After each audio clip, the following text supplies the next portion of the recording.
Welcome back to the Deep Dive. Today is a special one. We are not looking at national headlines, we aren't looking at global geopolitics, and we're not talking about tech stocks in Silicon Valley. No, we're zooming in. We are zooming all the way in. We are planting our feet firmly in the soil of the Central Valley. It is Sunday, February 15th, 2026. A very specific, very significant moment in time for this region. It really is. If you are listening to this from anywhere inside Fresno County or even the surrounding areas, you don't need me to tell you what it looks like outside right now. Oh, yeah. But for everyone else, let me set the scene. We are officially in the big bloom. The pink blizzard, as some of the locals call it. That's right. The Fresno County Blossom Trail is officially kicking off. You drive down those county roads, Belmont, Tremor Springs, all through the glorious east side, and it is just an explosion of pink and white petals. It's beautiful. It is arguably the most beautiful few weeks of the year here. It is visually stunning, certainly, but for the people who live here, it's also a massive economic indicator. That's a good point. I mean, those blooms are the future harvest. It's the economy waking up after winter. Exactly. And love is literally in the air, or at least it was yesterday, for Valentine's Day. Plus, we have President's Day tomorrow, so things are a little quiet on the streets. Government offices are closed. But do not let that fool you. No. While the orchards are blooming, the political landscape is absolutely on fire, and the economic engines of the region are revving in ways we haven't seen in decades. Transition is the word I keep coming back to when I look at the research stack we have for today. Oh, that's interesting. That's the theme. Whether it's the university making a massive athletic and academic leap, the local government facing a game of musical chairs in the upcoming primary, or the agricultural sector dealing with a very complex water year. Yeah. The Fresno of 2026 is trying to figure out what it wants to be in 2030. So here's our mission today. We are going to provide you with a comprehensive, no-nonsense update on the heartbeat of the Central Valley Fresno. We aren't just skimming headlines. Not at all. We are unpacking the structural changes happening right now.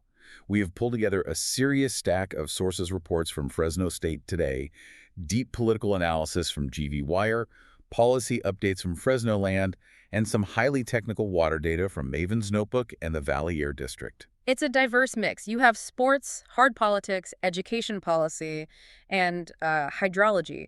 But when you lay them all out together, a really clear picture of the region's challenges and opportunities starts to emerge. Here is the roadmap. We are starting with the bulldog boom. Fresno State is making moves that go way beyond just throwing a football. We are talking about a billion-dollar economic engine that is reshaping the city. $1 billion. It's a huge number. Then we are heading into the political arena.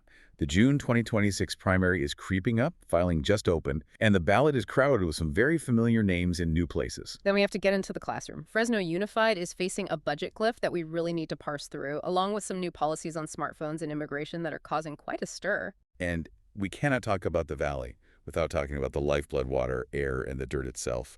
We have some fascinating, slightly terrifying data on what the next 15 years look like for farmers and what that means for the air we breathe. And then we'll lighten it up. Finally, yes, we will wrap up with some culture, what is happening around town to fill up your calendar. It's a heavy slate, but an important one. Let's dive right in. Segment 1, the bulldog boom. Now, even if you don't know a touchdown from a touchback, you need to pay attention to this. You really do. The big news is official.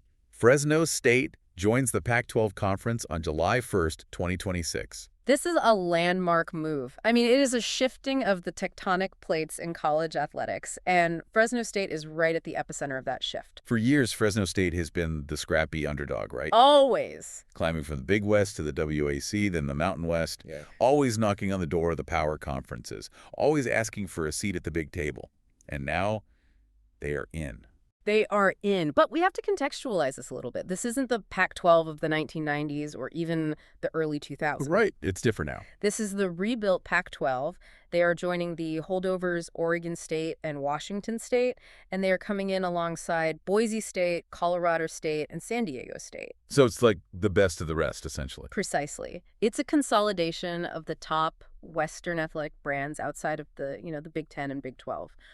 But what matters here is the national visibility. That's the key. When you're in the Mountain West, your TV contracts are smaller, your time slots are weird, you're playing on a Tuesday night sometimes. Inflation, but on the West Coast. Exactly. The Pac-12 brand, even rebuilt, carries a legacy and evaluation that puts Fresno State in a different conversation nationally. And it's not just football. I saw Gonzaga involved. That is a huge piece of the puzzle. Gonzaga is joining as a non-football member. Wow. They are a premier basketball powerhouse, and Dallas Baptist is joining for baseball. So the university isn't just elevating its football program. The level of competition across the board, basketball, baseball, Olympic sports, is ratcheting up. But here's the pivot I want to make. We often talk about sports like it's just entertainment, but we have this new economic impact report from the Craig School of Business that suggests otherwise. Oh, yeah. The numbers here are, frankly, they are staggering. They are. If you treat the university not as a school, but as a corporation, it is a behemoth. The report shows Fresno State generates nearly $1 billion in annual economic activity. Merely $1 billion. To be specific, the data cites $954 million in business sales. That is a lot of zeros for a local institution. It is, and that money doesn't just, vanish. It supports about 11,000 jobs in the region. Wait, 11,000? That's not just professors and groundskeepers on campus. No, that's the multiplier effect. Yeah. That includes the direct jobs at the university, yes, but also the induced jobs. So, The coffee shops on Shaw Avenue, the apartment complexes, the vendors who supply the cafeteria, the construction crews building the new facilities. okay, that makes sense. The report notes that the Fresno State community students, faculty, staff represents about 1.5% of the entire San Joaquin Valley's population. 1.5% sounds small until you visualize it. Well, think of it this way. It is the equivalent of a city the size of Dinuba Or Corcoran. or Corcoran. Imagine if one of those cities existed solely to facilitate learning and research. That is Fresno State's footprint. What I found fascinating was the ROI breakdown, the return on investment. Right? We often hear people complaining about taxpayer money going to higher education. Why am I paying for this? Yeah. But this report treats it like a stock portfolio. And a very high-performing one at that. The study calculates that for every single dollar the state of California invests in Fresno State, the return is $6.23. 6 to 1. If I could get that on the stock market, I'd be retired on a yacht right now. You and me both. But for the students, the interest rate is even better. How so? They calculated the return on the students' investment tuition, time, foregone wages while studying versus their lifetime earnings boost. The return is 8.21%. So despite all the talk about student loans and the rising cost of college, the math still says, buy the degree. In the long run, yes. Especially from a state institution where tuition is relatively subsidized compared to private schools, it is one of the best investments a person in the Valley can make. And you can physically see this growth happening. I mean, if you have driven down Cedar or Shaw recently, you've seen the fences. Oh, yeah. The campus is turning into a construction zone. The P27 parking lot is gone. RIP to the P27 lot. I think I parked there for a solid 4 years. A lot of people did. But in its place, they are building an 80,000 square foot dormitory complex. A huge one. It is slated to open in fall 2026. If you build it, they will come. That is the strategy. This aligns perfectly with the Pac-12 move. You cannot invite national caliber athletes and students to your campus and house them in 1960s infrastructure. You have to elevate the housing to match the athletics, and crucially, you have to elevate the academics. That brings us to the R2 designation. I see this term thrown around in press releases a lot. We are an R2 university. Break that down for the non-academic listeners, that like R2-D2. Not quite, though it is about looking to the future. It refers to the Carnegie classification of institutions of higher education. They rank universities based on research activity. Okay. R1 is the top tier, think Harvard, Stanford, UC Berkeley. R2 means high research activity. Okay, so it's a second tier, but that's still elite. Very elite for a system like the CSU, which was designed primarily for teaching, not research. Right. Only 8 campuses in the entire 23-campus CSU system have achieved R2 status. It means Fresno State isn't just a place where you go to read textbooks. It is a place where new knowledge is being created. They're getting grants. They are receiving federal grants, running labs, and driving innovation in agriculture, engineering, and water technology. Speaking of innovation and engineering, I found a little nugget in the alumni updates that blew my mind. I consider myself a tech guy, but I had no idea about this connection. The guy who developed Bluetooth. James Cardack, From Fresno State. a graduate of the Lyles College of Engineering at Fresno State. That is incredible. Literally billions of devices around the world are using technology developed by a bulldog. It's a great example of that R2 mentality in action. The engineering program there has always been quietly punching above its weight. So next time your phone refuses to pair with your rental car, you can blame a Fresno State grad. Or thank him when it works. Okay, fair enough. We'll go with thank him. Yeah. Now, while we are on the topic of campus culture and local lore, we have to touch on a very specific, very heated debate. Yes. The palm meets pine. The eternal geographical argument. For listeners who aren't locals, paint the picture. You're driving on Highway 99 just north of Fresno in Madera. Right. In the median strip of the freeway, there are two trees planted side by side. One is a palm tree, representing Southern California. The other is a pine tree, representing Northern California. And the legend is that this is the exact center of California, the dividing line. The DMZ. The DMZ, between the Dodgers fans and the Giants fans. It is a very romantic idea. It gives people a sense of place, but as with many legends, the science is a buzzkill. Dr. Scott Peterson stepped in to ruin the fun. Dr. Peterson is a geographer at Fresno State. He points out that mathematically, the palm and pine location is not the center. Of course not. The actual geometric center of the state is closer to North Fork up in the foothills. But does the math really matter when you have the mythology? Dr. Peterson actually argues that it doesn't. He says the cultural significance outweighs the GPS coordinates. I like that. It represents that transition zone, the climatological shift from the hot, dry south to the wetter, forested north, and clearly the state agrees. Caltrans is doing massive expansion work on Highway 99 right now. And usually, trees in the median are the first casualties of freeway widening. Usually. But Caltrans has committed to preserving the symbolism. They are relocating the trees, or rather planting new ones nearby, to honor the site because they recognize it is a landmark. So the symbol survives. Yeah. That is good to know. It's nice to have a little stability because as we pivot to our next segment, stability is the last word I would use. Yeah, that's for sure. Let's talk about the political arena. From campus politics to the actual ballot box. If you think the Pac-12 realignment is complicated, wait until you see the June 2026 primary ballot. Yeah. It's a very busy cycle. It is. The primary is set for June 2, 2026. The filing window just opened on February 9th, so we are seeing the field solidify right now. Let's start at the city level, the Fresno City Council. We have 4 seats up for grabs, the odd-numbered districts, 1, 3, 5, and 7. Right. And because of term limits, this isn't just a re-election campaign. We are guaranteed at least 3 brand new faces. That is a significant turnover. The council only has 7 members. If you replace 3 or 4 of them at once, you fundamentally change the personality and the power dynamics of the city government. Let's look at District 1. That's West Fresno, partially Tower District.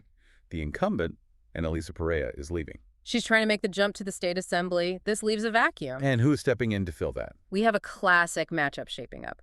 On one side, you have Rob Fuentes. Okay. He's a known federal prosecutor and currently a trustee for the State Center Community College District. So he has won elections before. He knows the game. And on the other side? Mara Campa. She is currently Perea's staffer. Oh, interesting. This is a very common dynamic in local politics, the external heavy hitter versus the internal successor. Campa knows the district operations intimately because she's been doing the work, but Fuentes likely has the broader fundraising network and establishment support. That will be a battle to watch. Now, move to District 3, downtown and southwest Fresno. Miguel Arias is termed out. He has been a very vocal, very visible council member. Those are big shoes to fill. And the race to fill them is attracting some serious heavyweights. You have Joaquin Arambula. Wait, Assembly member Joaquin Arambula? The very same. He is currently in the state assembly, but he is termed out of the legislature. Oh, wow. So he is looking to come back to local government. That is a reverse commute we don't always see. Usually people use city council as a stepping stone to the assembly. Why go back? I think it speaks to the power of the city council in a city the size of Fresno. In Sacramento, you are one of 80 assembly members. Right, you're small fish. It is easy to get lost in the gridlock. On the Fresno City Council, you are one of 7. You have direct control over land use, zoning, police budgets, trash collection. The impact is immediate. But he isn't running unopposed. Not at all. He is facing Kashia Thomas. Okay. She is a Fresno Unified trustee representing that same area. She has high name recognition and has been in the trenches of the school board battles. So you have 2 very well-known, very established Democrats clashing for 1 seat. That is going to be expensive. And intense. In District 7, Central and East Fresno. Nelson Esparza is termed out. He is also looking for a promotion. He's running for state senate. Okay. So who steps into District 7? It's a crowded field. You have Nav Gurm, a former staffer, Ariana Martinez-Lott, and Merje Rasamny. And we have to mention the wild card entry here, Yeah. Renee Campos. Right. The filing indicates he has zero political experience, but he has publicly claimed in his filing documents and social media that he's running for U.S. president in 2028. I love the ambition. Start with District 7, fix the potholes, the next stop, the White House. It is certainly a strategy. But seriously, it just shows that local elections attract all kinds. Democracy is open to everyone who can pay the filing fee. Moving over to the county supervisors. This is a different beast. The Board of Supervisors controls the social safety net. Health departments, foster care, the jails. Right. District 1 seems pretty quiet. Brian Pacheco is running for a fourth term. It looks like he is unopposed. That implies a lot of satisfaction, or at least apathy, in his district. Stability is the word there. But District 4 is a different story. That's incumbent Buddy Mendez. He is also seeking a fourth term. Buddy has challengers, Danielle Pera and Alma Beltran. Okay. Mendez is a fixture in Valley politics, known for his, let's call it, colorful commentary. But running for a fourth term can be tricky. Voter fatigue is a real thing. Now, you mentioned earlier the domino effect in the state legislature. This is where it gets confusing if you aren't paying attention. It's like a Rube Goldberg machine. It really is. One person moves and 5 other seats open up. It starts with State Senate District 14. Ana Caballero is termed out. She has to leave. So that seat is open. And who wants it? Everybody. Esmeralda Soria, who is currently in the Assembly, wants to move up to the Senate. Okay. But remember Nelson Esparza, the city council member we just talked about, he also wants that Senate seat. So you have 2 prominent local Democrats facing off for the Senate. Correct. And because Soria is running for Senate, she cannot run for her Assembly seat. Ah. Okay, so Assembly District 27 is now open. And that draws in a whole new crowd. Exactly. Michael Murphy and Priya Licurity have filed for that one. So you can see how one person termed out at the top, Caballero, triggers 3 or 4 different high-stakes races down the ballot. And quickly on the congressional watch, the federal level, District 13. Adam Gray versus John Duarte. The rematch. It is implied this will be another incredibly tight race. The last one was decided by a razor-thin margin. And District 22. David Valadao versus Rudy Salas. Again. It feels like Groundhog Day. We have been watching Valadao and Salas spar for what feels like a decade now. It speaks to the close political divide in the Central Valley. These districts are some of the most competitive in the entire country. Right. The national parties pour millions of dollars into Fresno and Kern counties because these seats literally decide who controls the House of Representatives. So if you live here, get ready for the TV ads. They are coming. They are never going to stop. Nope. All right, let's move from the ballot box to the classroom. We need to talk about Fresno Unified School District, the 3rd largest school district in California. It's huge. And it has been a rocky start to 2026 for FUSD. It has. The headlines coming out of the February 11th board meeting were intense. The room was packed. Emotions were high. The biggest issue is the budget. Right. The district is facing a deficit of over $70 million. $70 million. How do you get a hole that big? It's a combination of factors. The COVID cliff is a big part of it. The one-time federal relief funds, the ESERA funds, are expiring. Okay. Plus, declining enrollment means less state funding and just, operational costs are rising. And the immediate impact. What does that mean for people? The threat of layoffs. Specifically, the district is looking at hiring freezes and potential cuts for classified workers. Define classified workers for us. We aren't talking about teachers here. No, classified staff are the bus drivers, the cafeteria workers, the custodians, the administrative assistants, the paraeducators, the people who make the schools run physically. The backbone. We saw members of SEIU Local 521 packing the boardroom to protest this. There was a quote from the meeting that stuck out to me. Manuel Bonilla, the president of the Fresno Teachers Association, was there in solidarity. He argued that the district has reserves over 10%, so layoffs aren't inevitable. Right. He called the classified workers the backbone of our schools. This is the classic tension in school finance.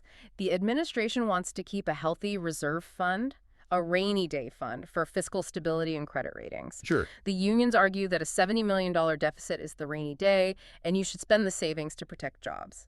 It is a difficult needle to thread. On top of the money issues, there are major policy shifts. They are rolling out the first new phone policy in 20 years. BP 5131.8. It specifically targets headphones and AirPods in classrooms. Which, honestly, if you haven't updated your phone policy in 20 years, the last time they updated it, we were using flip phones. Or those Nokia bricks that played Snake. Exactly. There were no AirPods. Students weren't streaming Netflix in history class. It is long overdue. The research on attention spans and smartphone usage is pretty damning. This policy is trying to reclaim the cognitive space of the classroom. But the more controversial policy discussed was regarding immigration and IC, BP 1445. Right. This comes after student walkouts regarding immigration enforcement. The board passed this policy saying the district won't share student info with immigration authorities unless required by law. And that phrase, unless required by law, is the key, isn't it? That's everything. We need to analyze this carefully because it sounds like a shield, but is it? That is the nuance we have to get right. The school board is passing this resolution largely to signal support to their students. Sure. They want the students to feel safe coming to school, regardless of their documentation status. It is a statement of values and inclusivity. However, we have to look at the legal reality. Federal law supersedes state and local board policies. So if the feds come knocking with a warrant, The school district has to comply. Federal authority trumps the school board. You cannot legislate away a federal subpoena at a Tuesday night board meeting. and it is also important to note the broader sentiment in the Valley, which can be different from the sentiment in a school board meeting. Correct. While the school board is taking this protective stance, the wider Central Valley region, historically and economically, has a very strong alignment with federal enforcement. Right. The agricultural sector relies on labor, yes, but politically the region often strongly supports rule of law candidates and federal agencies like ICE. There is significant support in the Valley for deportation protocols and strict adherence to federal immigration law. So the community isn't united on this. Far from it. This policy from the school board creates a very specific friction point. You have the local education goals of inclusivity, community becoming village, as one parent put it, clashing with the hard reality of federal supremacy, and a populace that, in many quarters, supports that federal enforcement. It creates a complex environment for the superintendent to navigate. Extremely complex. Okay, speaking of hard realities, let's talk about the physical environment. Water and air, the lifeblood of the Valley. Absolutely. If you want to understand Fresno, you have to understand the plumbing. And we have had some fascinating developments with water management recently. We had those rains in late 2025 and early 2026. The first flush. Right. The first flush, which ran from December 25th to January 7th. This is a great example of success. The State Water Project was able to move 75,000 acre-feet of water south during that window. Pause there. Acre-foot. Visualize that for the listener. An acre-foot is enough water to cover 1 acre of land about the size of a football field, 1 foot deep. Okay. It's roughly 326,000 gallons. It is the standard unit for agricultural water. So 75,000 football fields of water, that's a lot. It is, and the big win was that they did it without harming the delta smelt. The delta smelt, the tiny fish that has stopped 1,000 pumps. The most controversial fish in California. It is an endangered species that lives in the delta. The pumps that send water south can trap and kill them. So how did they pump this much water without killing the fish? Better technology. New permitting rules allow for real-time monitoring. In the past, they had rigid calendar-based rules, like it is January 1st, the calendar says we can't pump, regardless of where the fish actually were. So now they use data. Are the fish here? No. Okay, pump the water. Basically, they use turbidity sensors and sampling. If the water is clear, the fish aren't there, and they can pump. That saved a lot of water. Okay, good. However, we also have to look at the missed opportunity. The Oroville release. Yes. On January 9th, just a couple of days later, Lake Oroville, the huge reservoir up north, had to release floodwater for safety. It was getting too full. Right. But because of permit limitations on the State Water Project, they couldn't adjust operations fast enough to capture that specific release. So what happened to the water? It flowed out to the ocean, 250,000 acre-feet. 250,000. That is more than 3 times what they managed to save in the first flush. It's massive. It highlights the desperate need for even more adaptive management. We need regulations that are flexible enough to capture water when it is physically available and safe for fish, rather than letting it go to waste because of a static rule book that can't react to a storm event. Especially when we look at the long-term forecast. You pulled a stat from the Public Policy Institute of California regarding SGMA. SGMA, the Sustainable Groundwater Management Act. We love our acronyms. We do. SGMA is the law that says basically you cannot pump more water out of the ground than you put back in. It is ending the era of overpumping. Which sounds sensible, but the consequences are brutal. The projection from the PPIC is the single most critical statistic for the future of the valley. What is it? They estimate that up to 900,000 acres of valley farmland could be fallowed by 2040. Fallowed. Taken out of production. Just sitting there. Yes. Because there simply isn't enough surface water to replace the groundwater they are no longer allowed to pump. 900,000 acres. That is almost 1 million acres. That's staggering. It changes the map of California, and the implication isn't just economic, though the economic hit would be devastating to small towns. It is also an air quality issue. Right. If you have 900,000 acres of dry, unplanted land in a valley that gets high winds, You get dust. you get a dust bowl. You get PM10 and PM2.5 particulate matter. Which brings us to the air district. Right. This is where the state is trying to intervene. They reauthorized the Cap and Trade program, now called Cap and Invest, through 2045. How does that help? The focus is shifting money towards sustainable agriculture programs like Farmer, which helps replace dirty tractors, but also funding alternatives to open burning. Basically, we have to find a way to transition that land, maybe to solar farms, maybe to habitat conservation without turning the valley into a dust hazard. That is the challenge of the next 15 years. It is an economic transition and a public health necessity rolled into one. It feels heavy. It is heavy. It is existential. But let's lighten the mood a little bit to close out. Because despite the existential threats, life in Fresno is pretty vibrant right now. Yeah. We mentioned the Blossom Trail at the top. Yes. You haven't driven it yet? Go. It's mid-February. The almonds and orange orchards are poppin'. It really is a blizzard of petals. It's one of those things that reminds you why people settled here in the first place. And you can make a day of it. There is a Blossom Trail bus tour coming up on February 21st. It includes wine tasting and brunch. A very civilized way to see the sights. No driving required. Exactly. And if you are looking for entertainment, the Save Mart Center is busy. The Harlem Globetrotters are in town tomorrow, February 16th, for President's Day. They're on their 100-year celebration tour. 100 years. That is impressive longevity for any sports franchise, let alone an exhibition team. And for music fans, Toby Mac is playing on February 20th. And we should mention, since today is the 15th, that the Wine and Chocolate Lovers Weekend was just yesterday and today. All right. So if you are listening to this in the morning, you might still catch the tail end of it at various wineries along the Madero Wine Trail. And just a practical reminder, tomorrow is President's Day. Which means schools are closed. Fresno State Campus is closed, and many county offices will be closed. So don't try to go pay a parking ticket at City Hall tomorrow. You will be disappointed. Good advice. Yeah. So let's wrap this up. We've covered a massive amount of ground. We unpacked the Bulldogs joining the big leagues and the Pac-12 and the massive economic footprint of the university, that billion-dollar engine. We navigated the complex political map of the June 2026 primaries, from the city council shakeups to the domino effect in the state Senate. We looked at the budget battles at Fresno Unified and the friction between local policy and federal law regarding immigration. And we discussed the critical balance of water management capturing that first flush, while acknowledging the looming threat of SGMA and the 900,000 acres of land at risk. It really brings up a provocative thought for me.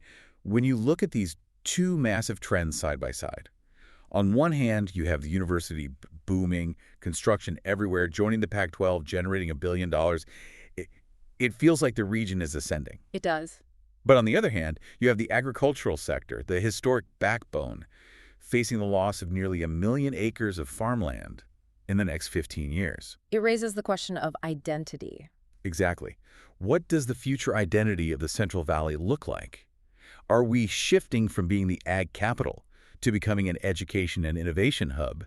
And more importantly, are we ready for that transition? Yeah. Are the people currently working on those farms going to be the ones working in that new economy? That is the billion-dollar question. Transitions are rarely smooth, but they are inevitable. The Valley of 2040 is going to look very different from the Valley of 2026. Something to mull over while you were driving the Blossom Trail this week.